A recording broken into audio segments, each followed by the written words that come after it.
Welcome to Sweet Life Beat Life. We hope this video helps. In this video, I will explain how to use cruise control in your Toyota Prius. First, find the cruise control stalk, typically on the right side of your steering wheel. Press the on/OFF button to turn the system on. You'll see a green indicator light illuminate on your dashboard, confirming it's ready for use. This initial step prepares your vehicle for setting a desired cruising speed. Once the system is active, accelerate to your desired speed.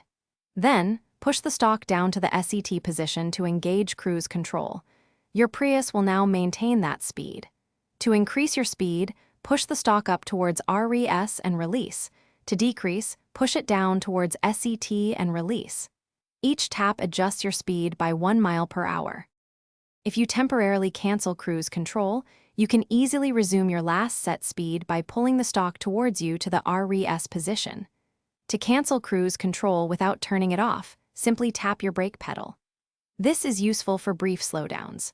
To completely deactivate the system, press the on/OFF button again, turning off the dashboard indicator. For optimal safety, use cruise control primarily on highways and open roads with consistent traffic flow. Avoid using it in heavy traffic, on winding roads, or during adverse weather conditions like rain or snow. Always remain attentive and ready to take full control of your vehicle at any moment. Your safety is paramount when using any driving assist feature. Thanks for watching. Consider subscribing if we helped you.